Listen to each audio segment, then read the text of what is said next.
Hey guys, welcome back to another video. Welcome back to my series of Stranger Things reviews leading up to Stranger Things Season 5. And today I am reviewing Stranger Things Season 4, starring Millie Bobby Brown, David Harbour, Finn Wolfhard, Joe Keery, and Maya Hawke. It's been 8 months since the Battle of Starcourt Mall, which brought terror and destruction to Hawkins. Struggling with the aftermath, our group of friends are separated for the first time, and navigating the complex of the high school hasn't made things easier. In the most vulnerable time, a new and horrifying supernatural threat surfaces, presenting a gruesome mystery that, if solved, might finally put an end to the horrors of the Upside Down. It's crazy to see how much the kids have grown up since Season 3. Like, as soon as Will and Mike come on screen, I was like, oh god, looks like they've jumped up like another 6 years. Or something since Season 3, because obviously Season 3 was like a few years ago. Season 4 came out like 2022. So that was kind of interesting to me, because like Season 1 and Season 2 was like a year turnaround. Which was interesting. As soon as Mike put on the Hellfire Club t-shirt, I was like, oh, that's right, Eddie's in this episode. I forgot about that. Because, like, even though I haven't seen Stranger Things before, I knew about Eddie Munson. I knew about the death. I knew about Joseph Quinn playing Eddie Munson, and every girl body loves him. And, yeah, it's crazy to me how much everyone loves Eddie. I will get to my thoughts on Eddie, though. I wasn't expecting to see Susie again in this show, because I thought that she was only like the one and done thing, where like she was only in the finale Season 3, we don't see her again. But we actually do see her a bit in the first episode, but we actually see her later in the season, which I will talk about later, because I actually do like that part of that episode of Mike, Will, Jonathan going to go see Susie. I thought that was an interesting episode. Or an interesting side plot. Episode 1 gave us information that is all stuff that happened off screen. We don't get any flashbacks or explanations of them, which, while I was watching it, I wasn't fine with that, but in retrospect, I'm like, nah, I'm actually happy that they kind of left that so we can actually push the story forward and get ready for 5. Like, for instance, when did Eleven change her name to Jane? That wasn't mentioned at all in the previous season. That just kind of confused me a little bit. And she is getting picked on at school, and when she is about to stand up to the boys, you're like, oh yes, you're going to get an epic moment, like an epic moment from Season 1, where she uses her powers to stop the boys, and the music is rising up and everything. What she didn't, she doesn't have her powers anymore. That kind of shocks me. Because like, that did kind of shock me. I was like, what? You guys let me know down below. I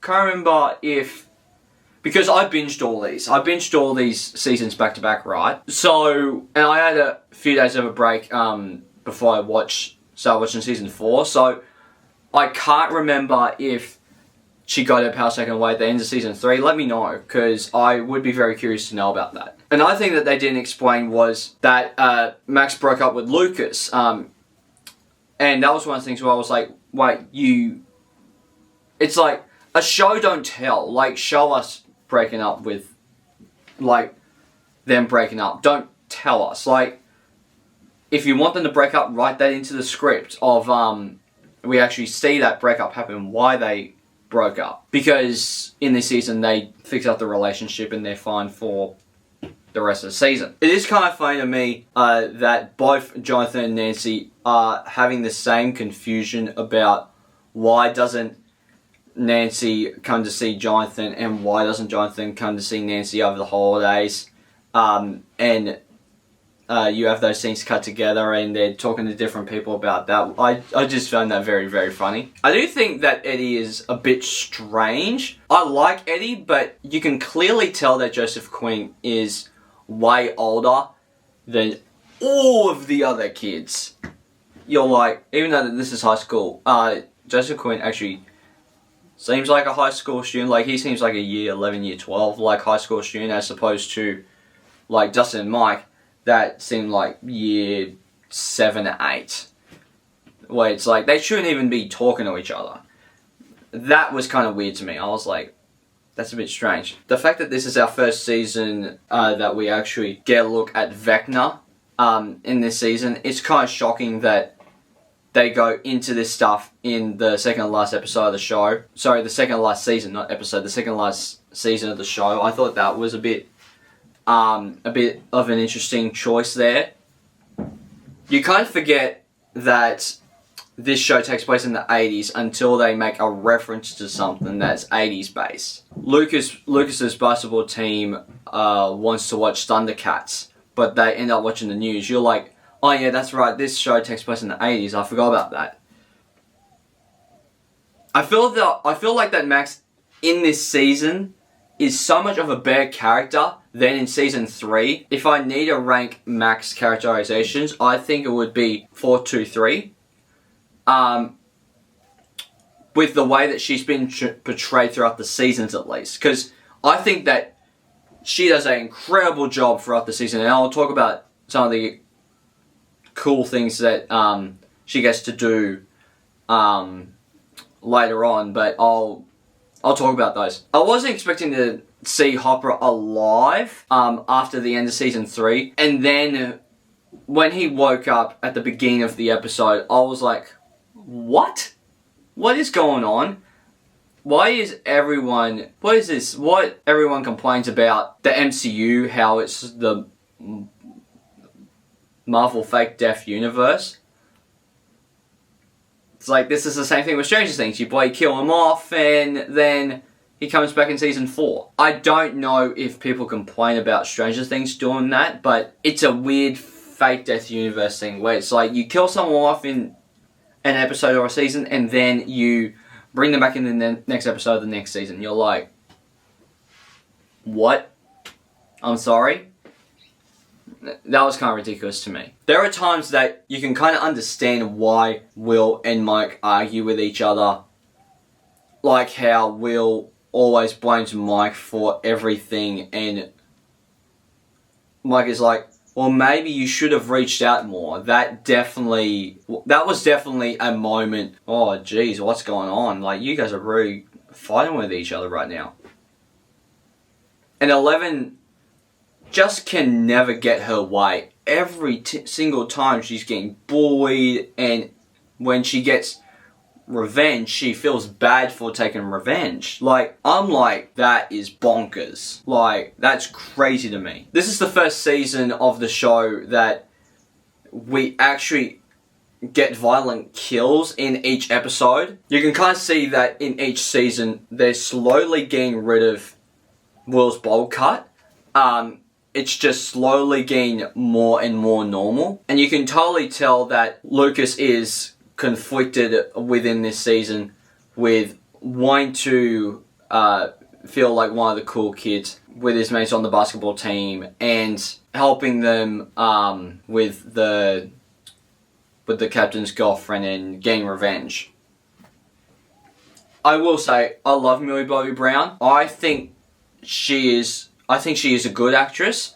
But what made me go like, wow, she's actually really incredible as an actress, is the scene when she's arguing with Mike in the bedroom, and she's upset. She's arguing with him about how, like, he can't even write love, and how there is nothing to talk about from the roller skating. That is such an incredible moment from Millie. I think that is an incredible scene. I'm like, that is so good. It's crazy to me how 11 got arrested from hitting the bully over the head. I'm not going to get into a whole political debate of how a lot of people don't understand that there are lots of bad people in the world, even though police officers don't understand that depending on what it is that they are technically the bad person in the world. So it's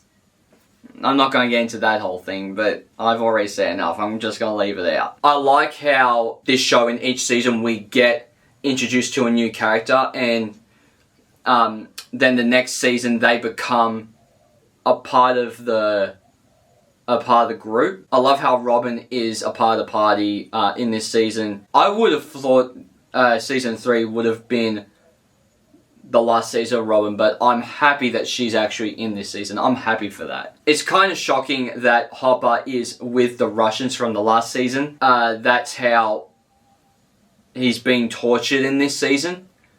I don't hate the Vecna design, I will say that. Everyone's making a huge deal of Vecna's new redesign for season 5, but I don't think this season's Vecna is that bad. It made me laugh when Stephen, Max, Dustin, Robin, and Nancy hear something at school, then Lucas ends up scaring them on accident. That was actually very funny to me. I actually did like that. It was such a exciting scene when Hopper is escaping from the Russians. That was such an exciting scene because it felt like we were watching Hopper get out of the binds like he always does. It does get a bit repetitive when every episode shows a flashback to Billy's murder. You're like, how many times do we need to see that particular bit from season 3? It's like, we know what happened. It literally just happened last season. It's like, we don't need to have it again. It's like if every time that they show Pepper Potts in the MCU and you see Tony Stark, Iron Man saying, "I am Iron Man," snapping his fingers and literally dying in every scene that Pepper Potts shows up. It's that repetitive. And I'm like, oh, come on, really? Like, we get it happened literally last season. Like, speed it up more. Come on. Then when Nancy and Robin go to talk to Victor Creel, who's in jail, who's played by Robert Englund, who is actually Freddy Krueger from Nightmare on Elm Street.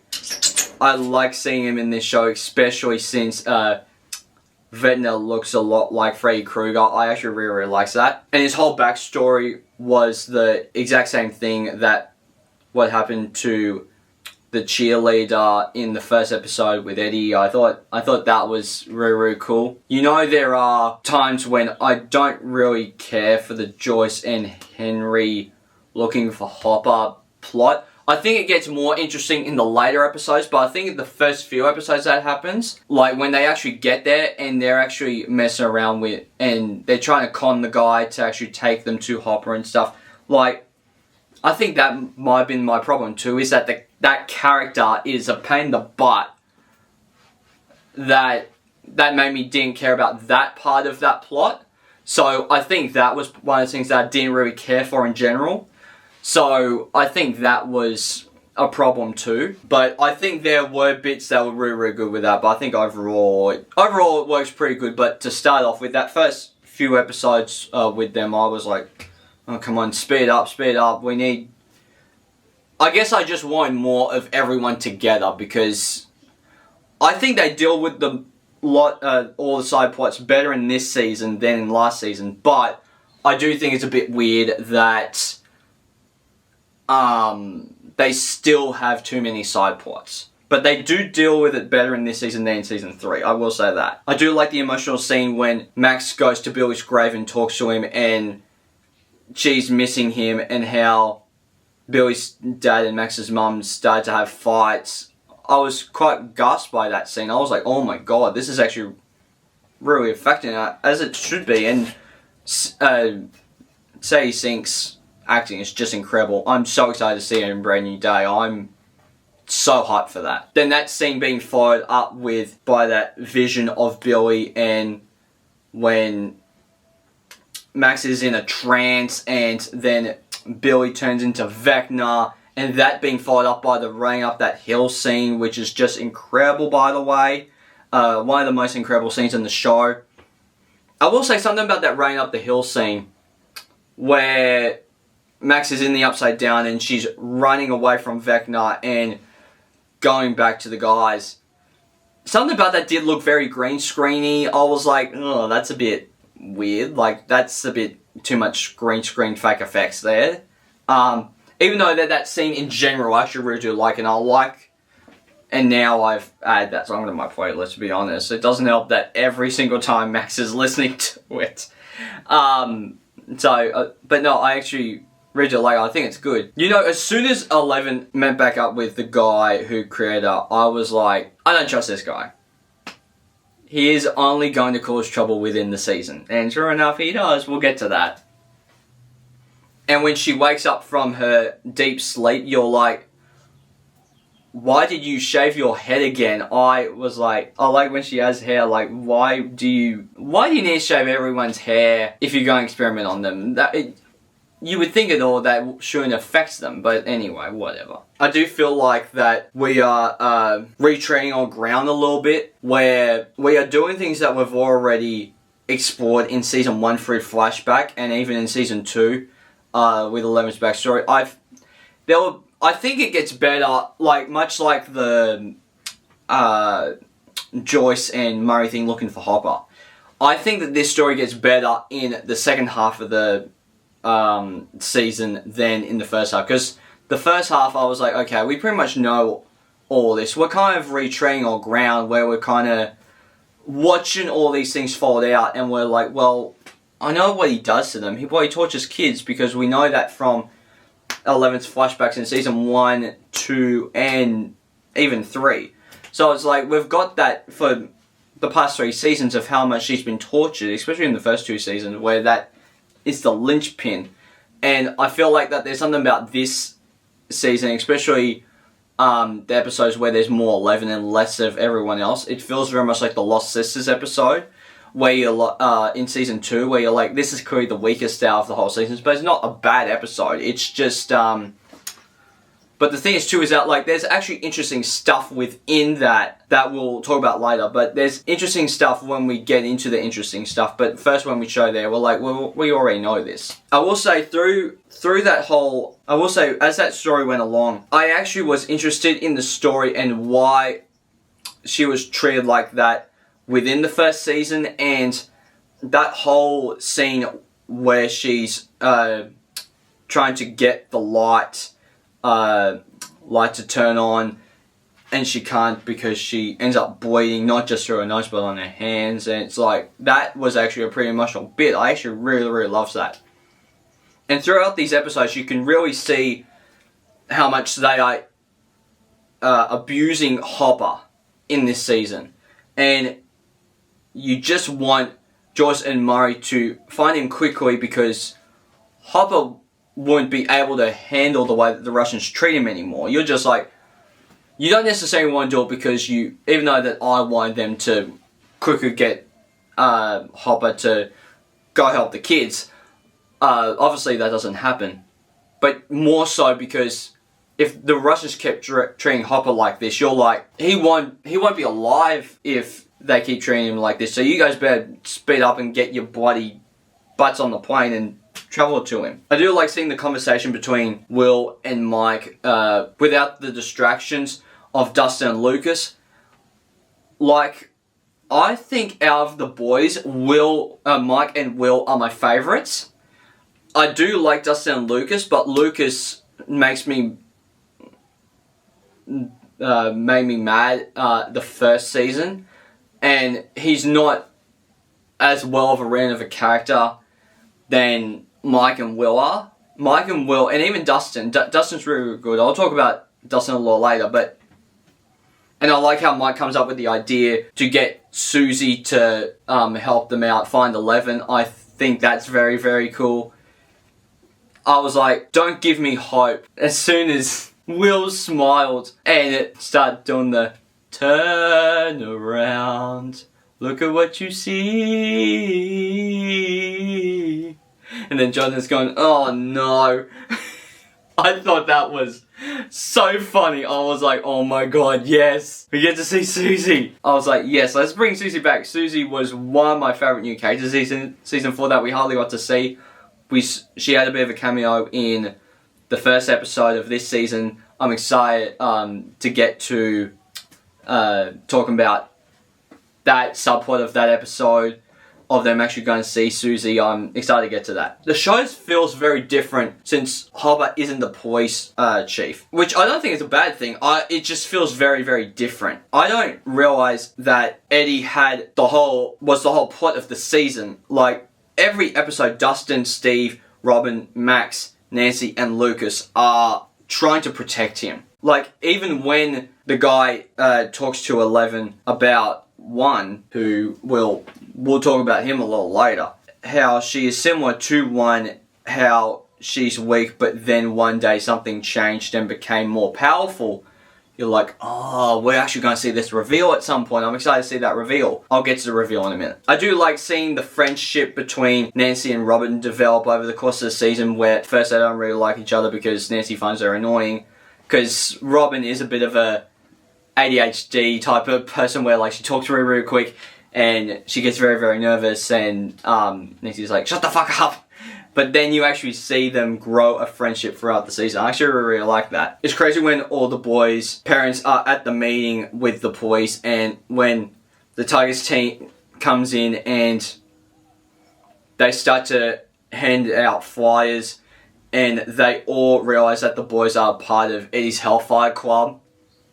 That is such a heartbreaking scene, and then the parents all team up to get the kids to stop all this and let the police do their job. I thought that was bonkers. I did like seeing Susie again, we're at that point, but communicating with Jonathan, Will, Mike, and Jonathan's friend, and as opposed to being in a different location over the walkie-talkie. And then when they walk to the car after all the hijinks ensue,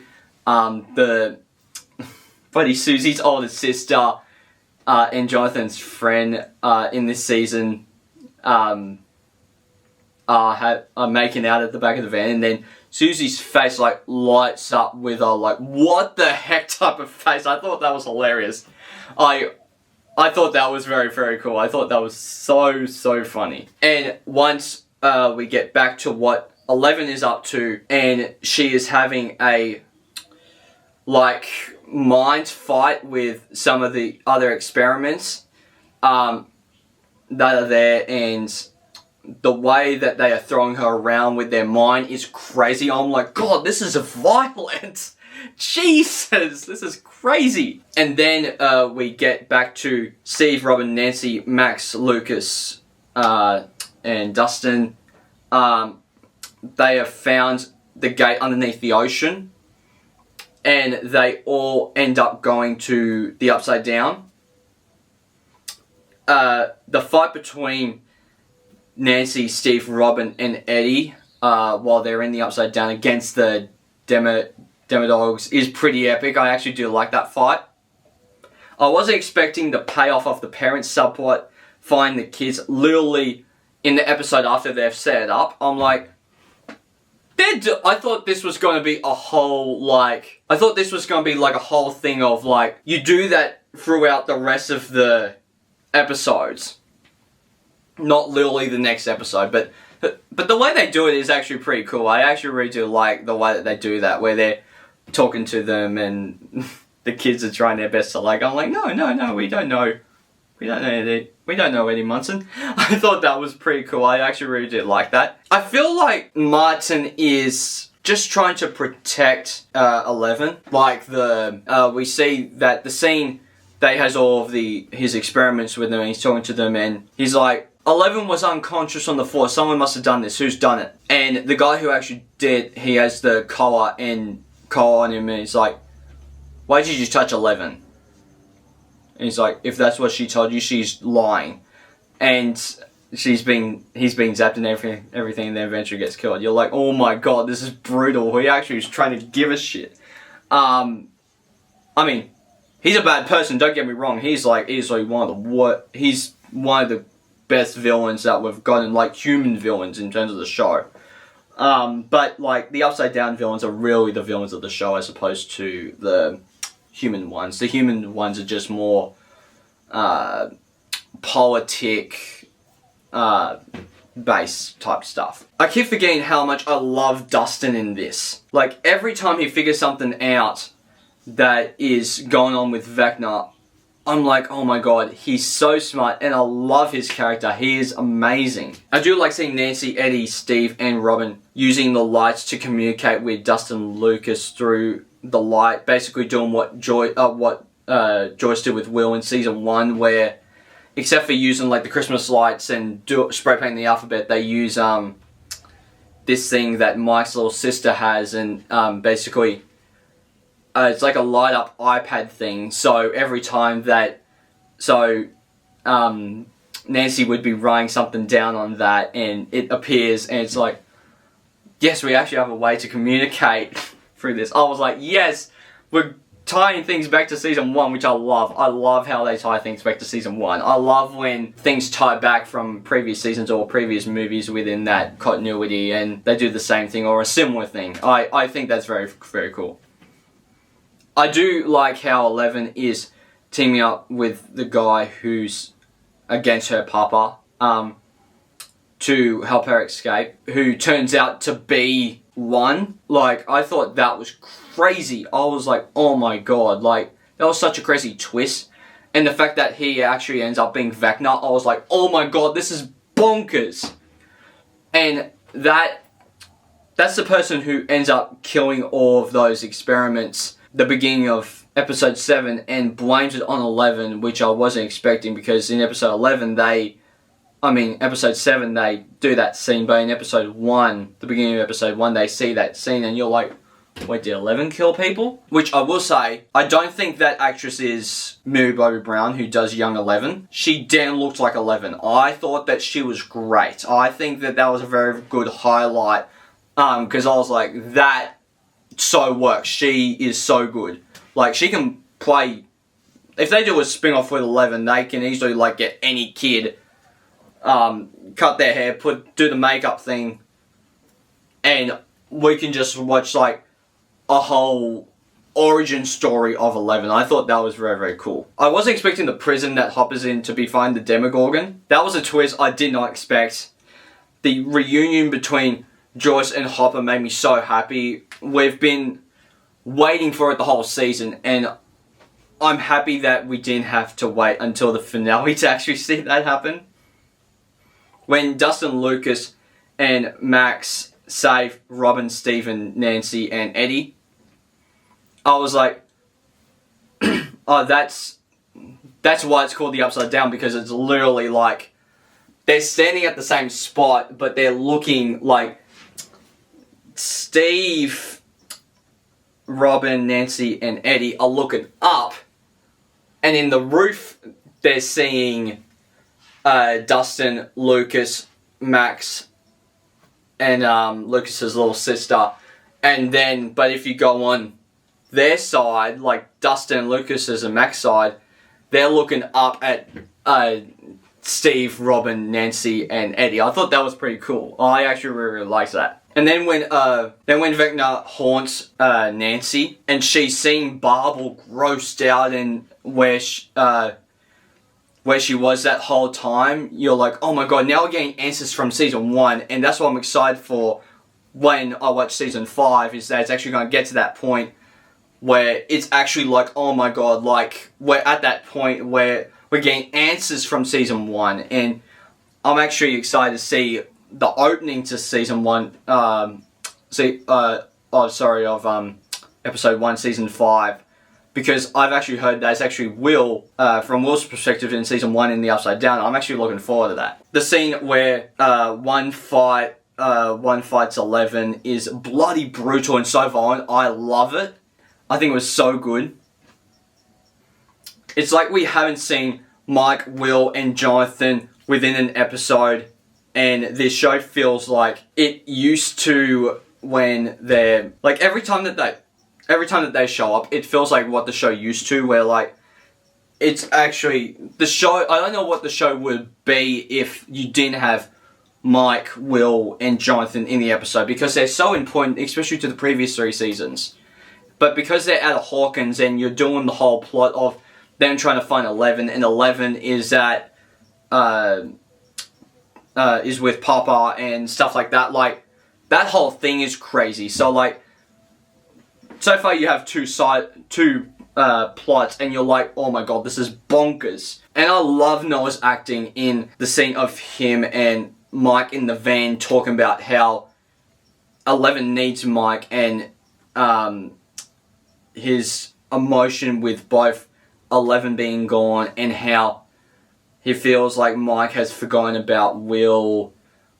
I like every emotion you feel out of Noah in that scene. It's just incredible. And I think I've even written down, I'll talk about the scene where like Will's with Jonathan and they're in the kitchen, that type of stuff. I'll talk about that scene a little later. Seeing the flashbacks from season 1 to all the characters feels like we are getting some payoff to why all of this was happening in the first place. And this is why I'm excited about season 5. Because I know how it opens. I mean, I said this earlier. I know how it opens. And I feel like I'm going to love how it opens. And the questions starting to be answered. Especially in the second part of season 5. Because season 5 will answer a lot of the questions. Which apparently, the beginning of season 5 makes more questions than answers. So they must have like a billion different exposition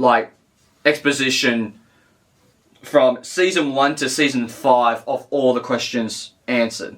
So I'm excited for that. The scene where Hopper gets mad at the pilot and of him crashing the plane, it's such a classic Hopper scene. You're like, oh my god, yes, you're getting mad at someone. This is like why I liked you in the first 2 seasons as opposed to season 3. Like, what happened to you? Come on now. I love when Eddie uses Max's Michael Myers mask from season 2, so they actually get to have a escape vehicle and stuff because he can't be seen because he needs to hide his face, because if someone sees his face, they'll ring the police. I thought that was actually very, very funny. When 11 chooses to go back and help her friends, you're like, finally, we've been waiting for this the whole season. Like, we want you to be with the gang. That's what makes Stranger Things so good, is the stories actually coming together and the kids interacting and stuff. I actually really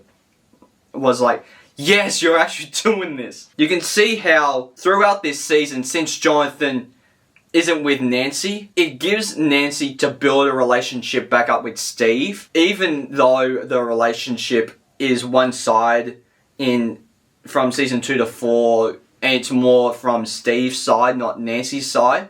But these previous episodes in the second half of the season is building on their chemistry back from season 1. And I actually really, really like that. When 11 tells Papa that he's the villain, that was another great performance by Millie Bobby Brown. I always knew that she was a good actor, but her performance in that scene and the scene where she's arguing with Mike in the bedroom really made me go like, wow, she is incredible. Like, she is one of the most underrated actresses ever. Like, she has gone popular because of social media, but she should be popular because of how good she is at acting. And that 11 versus the helicopter scene was incredible hype. Like, that felt like a season 1 thing. Like, that was crazy. They really tried to make me have a crush on Winona Ryder in the finale, where Hopper and Joyce are both getting changed. And I'm like, are you really trying to make me fall in love with Winona Ryder? Like, goodness gracious, this is bonkers. Of course, we're setting up the love story that we've been doing over 4 seasons already between Hopper and Joyce, and we see that in the finale, of how much chemistry they have, and it's like, oh my god, yes. Every single time, like, the chemistry oozes through the screen, and you're like, oh my god, they have so much chemistry, and when they kiss, you're like, yeah, they should be together. I like when they cut between each group to see what each group is, particular mission is within the story, and like, we see like through the montages and stuff. I like when they do that, because it actually feels like, even though that they're not together, it feels like that they're actually working together to accomplish the goal that to get to for the next season. The scene where Steve and Nancy are in the Upside Down, and Steve said, "Thank you, Nancy," is another emotional moment in the season.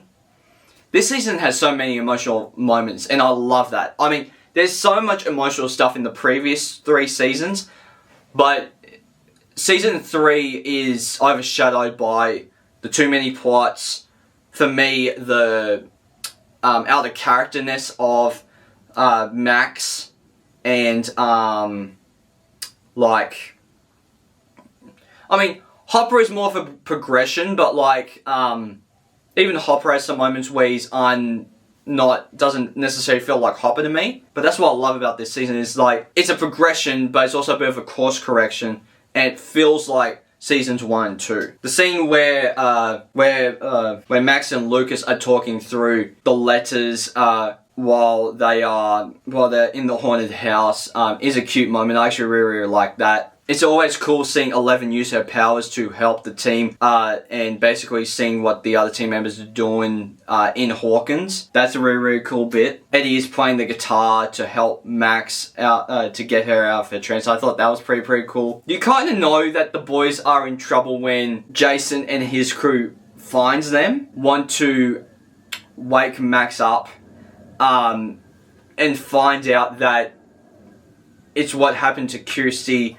You're on the edge of your seat when that happens. You're like, oh my god, don't do this, please. Like, come on. This season really shows Vecna as a real threat to the kids. And it's like, what's going to happen in season 5? Like, how are they going to stop Vecna? Because Vecna can't be stopped from what we see in season 4. Vecna can't be stopped at all. And when Eleven shows up to Vecna and Max was another moment that you're like, you got excited for, because even though that Eleven's not actually there, she's helping out, and you're like, oh my god, yes, we're actually getting somewhere with this. This is exciting. It's crazy how we don't the full extent of Eleven's powers in these last few seasons. So I'm hoping in season 5 we understand the full extent of her powers, and we actually see her use her different powers in different ways throughout season 5. I'm actually excited for that. Because yes, I have been spoiled of the ending of season 5 where Will gets powers. I do know that. I do know that. And when Mike gets 11 out of the Upside Down, doesn't get her out, but like, he has that whole speech of saying I love you and like motivating her and stuff like that. I thought that was a very, very beautiful emotional scene. And I love when Rain Up That Hill comes back on and Hopper is fighting the Demogorgon. 11 is defeating Vecna in the dream world, and Nancy, Robin, and Steve defeat Vecna in the Upside Down. And the makeup on Max is terrifying when Lucas is like holding her after she's defeated by Vecna because she didn't get out of her dream.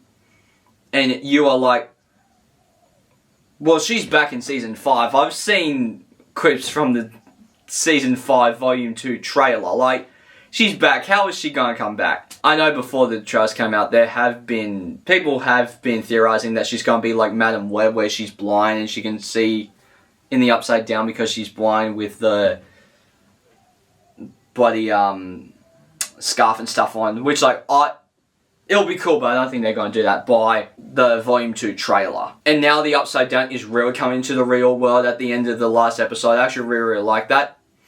And when Jonathan, Will, 11 and Mike arrive in Hawkins, you're like, what just happened? And it's like, no one's safe for season 5. No one is safe. And when they arrive back at the Wheeler's house, it's such a relief. Like, when Nancy sees Jonathan again and when they see Max in the hospital, it's like a crazy thing to witness. And then later on, when they're cleaning Hopper's house, Hopper reuniting with 11, that was an emotional scene that I really, really loved. And seeing them together is like, yes, you would bring the band back together ready for the 5th and final season of the show. It's making me excited.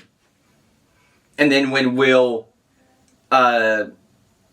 starts to get a feeling of something, that something's wrong, and the Stranger Things theme starts to play and people think that it's snowing but it's not really snowing. You're like, what the heck? But then they look over the hilltop and Eleven walks down in front of everyone and looks at the dead flowers and then looks back up and sees the red sky, and they're all gone like, oh shoot, we are at war. You're all like, oh my god, yes, so excited for the 5th and final season of Stranger Things. Even though that this season was so good, I wish that they could do more than 5 seasons, but I'm so excited for the 5th and final season of the show. I'm going to give Stranger Things Season 4 4 out of 5 stars. This was a huge improvement from Season 3. The only complaint I have is that the episodes are way too long. The finale is over 2 hours.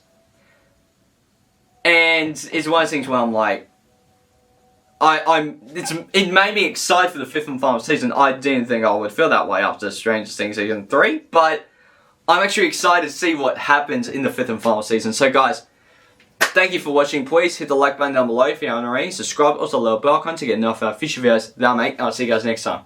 Take care. Bye. Hey there. Subscribe to my channel. And also press this bell icon.